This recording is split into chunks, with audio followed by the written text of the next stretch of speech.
This next poem's called The Vehicle and the Tenor, which I think it was I.A. Richards, the literary critic, who came up with these terms as the two parts of a metaphor. My mother died last year, and this is a poem about that. The Vehicle and the Tenor.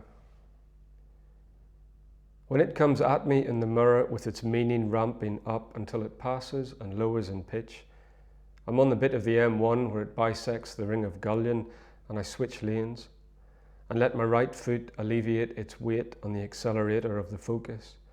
And the ambulance is faster, and the shift in its report, an effect of the change in the wave's frequency and length on the observer, who is, in this case, me. Heading up to Newry Hospice off the red eye, and I lag and have to have the window down for brisk air. If the grief moves in towards me at high speed, the wavelengths I observe are decreased as the frequency increases. I don't know what this means, though I can tell you how it feels.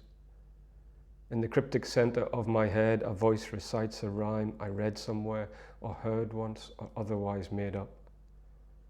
Let us go to the woods, one little pig cries. But why would we do that? His brother replies. To look for my mother, the little pig cries. But why would we do that? His sister replies.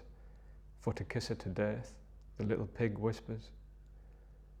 What is driving along this but a guided dream, since the road feeds itself in as the planed length time feeds to the mind's lathe to get it trimmed correctly to size?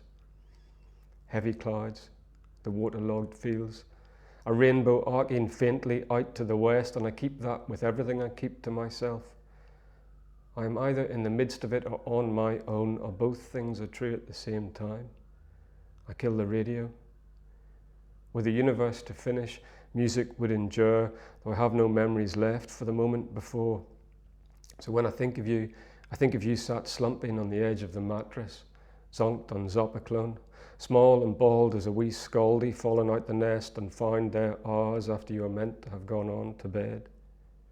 At my coming in, you barely raise your head. Your eyes are half shut and you cannot find the holes for the buttons on your nightie because you have it on you inside out.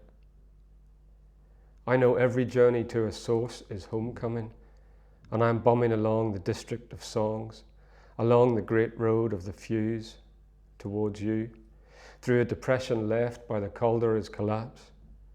This is the district of poets, the district of the Dorsey meaning doors or gates, the solitary pass to the old kingdom through the earthworks' long involvement, a pair of abrupt Iron Age banks running parallel for a mile or so, an entrenchment, an entrance, all manner and slant of analogy, etc.